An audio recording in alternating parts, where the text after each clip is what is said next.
महाराष्ट्र विधानसभेच्या अर्थसंकल्पीय अधिवेशनाचा शुक्रवारी 1 मार्च रोजी शेवटचा दिवस होता। अधिवेशनाच्या शेवटच्या दिवशी कोणत्या मोठ्या घोषणा होणार याकडे सगळ्यांचं लक्ष लागलं होतं। पण अशातच एक बातमी आली। शिवसेनेचे आमदार महेंद्र थोरवे आणि त्यांच्याच पक्षाचे मंत्री दादा भुसे यांच्या विधिमंडळाच्या लॉबीतच धक्काबुक्की झाल्याची। या बातमीमुळे सगळ्या राज्याचं लक्ष अधिवेशनावरून दूर जात मुख्यमंत्र्यांच्याच पक्षातील दोन नेत्यांमधील वादावर शिफ्ट झालं।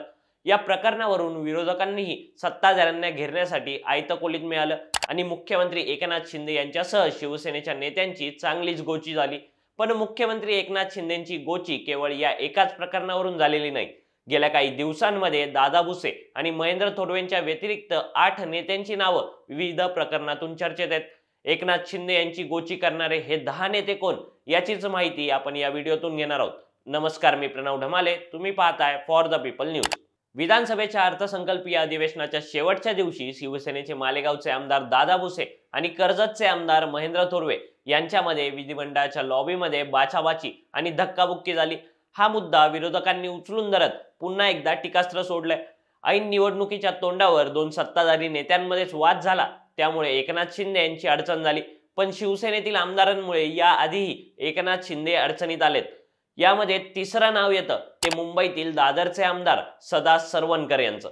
गेल्या वर्षी गणेश विसर्जनासाठी काढण्यात आलेल्या मिरवणुकीत उद्धव ठाकरे आणि एकनाथ शिंदे यांच्या समर्थकांमध्ये राडा झाला होता। यावेळी दादर पोलीस ठाण्याबाहेर गोळीबार झाला होता। हा गोळीबार एकनाथ शिंदेंसोबतचे आमदार सदा सरवणकरांनी केल्याचा आरोप झाला होता। त्यानंतर बॅलिस्टिक तज्ञांच्या अहवालानुसार ज्या बंदुकीतून गोळी सुटली होती ती सदा सरवणकरांचीच होती हे स्पष्ट झालं। पोलिसांनी घटनास्थळावरून काडतुसं आणि सदा सरवणकरांच्या बंदुकीचे नमुने तपासले होते। बॅलिस्टिक तज्ञांच्या अहवालात स्पष्ट करण्यात आलं होतं की जप्त केलेली काडतुसं आणि त्यांच्या बंदुकीचे नमुने जुळलेत। पण पोलिसांच्या रिपोर्टमध्ये सदा सरवणकर यांना क्लीन चिट देण्यात आली। गणेश विसर्जनाच्या दिवशी प्रभादेवी परिसरात शिवसेना ठाकरे गटाकडून गणेश भक्तांचे स्वागत करण्यासाठी मंच उभारण्यात आला होता। मात्र या मंचाच्या शेजारी शिवसेनेनं देखील आपला मंच उभारला होता। त्या दरम्यान दोन्ही गटात शाब्दिक बाचाबाची देखील झाली। या वादाचे रूपांतर मध्यरात्रीतील राड्यात झालं होतं। या प्रकरणातूनही सदा सरवणकर यांचंच नाव चर्चेत आलं होतं। या यादीत चौथं नाव आहे ते मागाठाणेचे आमदार प्रकाश सुर्वे यांचं। शिवसेनेचे मागाठाणेचे आमदार प्रकाश सुर्वे यांनी ऑगस्ट 2022 मध्ये दहिसर कोकणीपाडा येथे एका जाहीर कार्यक्रमात कार्यकर्त्यांना संबोधित करताना चिथावणीखोर वक्तव्य केलं होतं।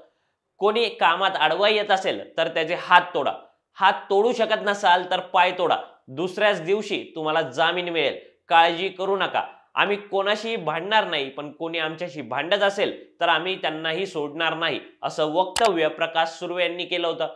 त्या वक्तव्यानंतर वाद निर्माण झाला होता। याशिवायही एका म्युझिक कंपनीचा मालक राजकुमार सिंह अपहरण प्रकरणात प्रकाश सुर्वे यांचा मुलगा राज सुर्वे यांच्या नावाची चर्चा झाली होती। या प्रकरणानंतर राज सुर्वे फरार होता। पोलिसांकडून त्याचा शोध घेतला जात होता। या प्रकरणी राज सुर्वेवर गुन्हा दाखल करण्यात आला होता। या प्रकरणामुळेही प्रकाश सुर्वे अडचणीत सापडले होते। या यादीतलं 5वं नाव सिल्लोडचे विधानसभा मतदारसंघाचे आमदार अब्दुल सत्तार यांचं येतं। सिल्लोडचे आमदार अब्दुल सत्तार यांनी गेल्या वर्षी राष्ट्रवादीच्या खासदार सुप्रिया सुळे यांच्याबद्दल वादग्रस्त वक्तव्य केलं होतं। सुप्रिया सुळेंवर टीका करताना अब्दुल सत्तार यांनी शिवीगाळ केली होती। याशिवाय मंत्री अब्दुल सत्तार यांच्या वाढदिवसानिमित्त गौतमी पाटील या कार्यक्रमाचं आयोजन करण्यात आलं होतं। कार्यक्रम सुरू झाल्यानंतर समोर बसलेल्या काही तरुणांनी हुल्लडबाजी सुरू केली आणि त्यामुळे कार्यक्रम थांबवावा लागला। कार्यक्रम थांबल्यानं अब्दुल सत्तार माईक घेऊन थेट व्यासपीठावर पोहोचले। त्यांनी पोलिसांना हुल्लडबाजी करणाऱ्या तरुणांवर थेट लाठीचार्ज करून त्यांना जेलमध्ये टाकण्याच्या सूचना दिल्या।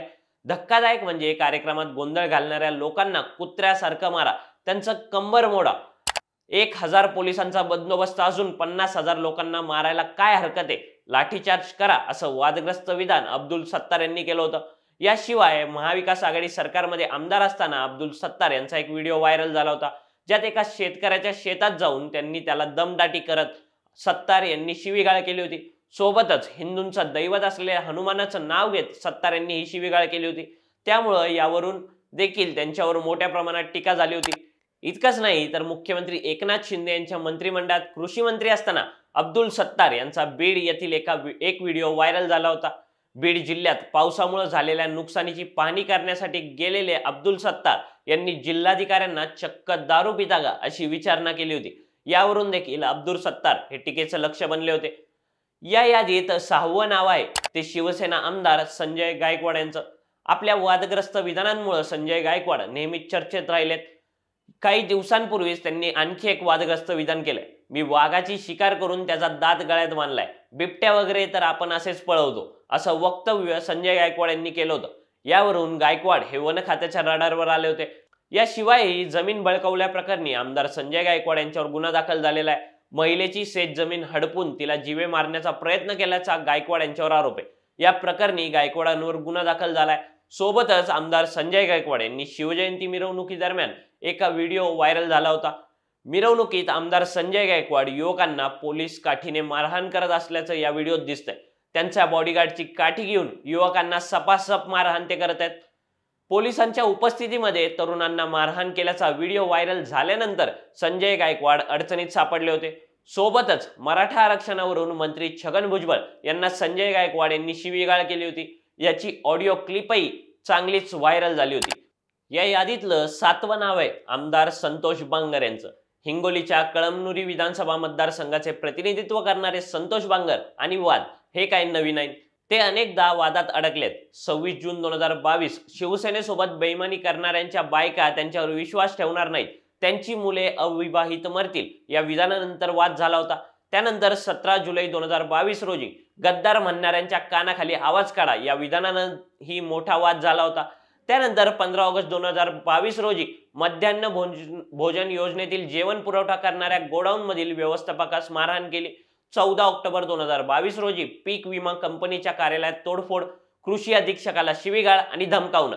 शिवाय ऑक्टोबर 2022 मध्ये हॉस्पिटलच्या बिलावरून एका डॉक्टरला फोनवरून धमकी दिल्याची ऑडिओ क्लिप व्हायरल झाली होती. इतकंच काय तर ठाकरे गटात असताना आमदार संतोष बांगर यांनी नारायण राणे यांचा कोथळा बाहेर काढण्याची धमकी दिली होती. सोबतच 4 नोव्हेंबर रोजी मंत्रालयातील पोलिसांना शिवीगाळ केल्याचा आरोप त्यांच्यावर होता. याशिवायही एकनाथ शिंदेची अडचण करू शकणारे 8वे नेते आहेत मंत्री तानाजी सावंत. सत्तांतर होताच मराठा समाजाला आरक्षणाची खाज निर्माण झाली आहे असं वक्तव्य मंत्री तानाजी सावंत यांनी केलं होतं.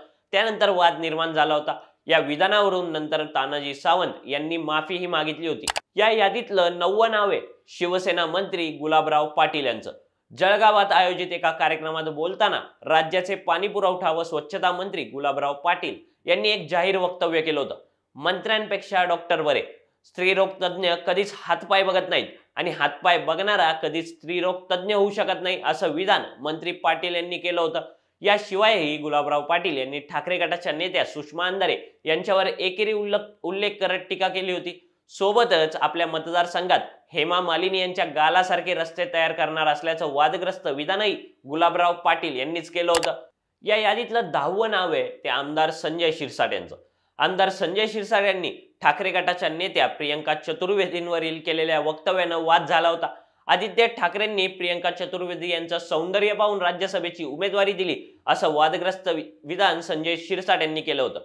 याशिवायही ठाकरे गटाच्या नेत्या सुषमा अंधारे या सर्वांनाच भाऊ म्हणतात, पण त्या बाईनं काय काय लफडी केली आहे तिलाच माहिती असं विधान संजय शिरसाट यांनी केलं होतं. या दोन्ही विधानांवरून संजय शिरसाट यांच्यावर चांगलीच टीका झाली होती. हे होते सत्तेत असूनही मुख्यमंत्री एकनाथ शिंदे यांची गोची करू शकणारे शिवसेनेचे 10 नेते. यापैकी कोणता नेता शिंदेंना सर्वात जास्त डॅमेज करू शकतो असं तुम्हाला वाटतं ते खाली दिलेल्या कमेंट बॉक्समध्ये कळवा.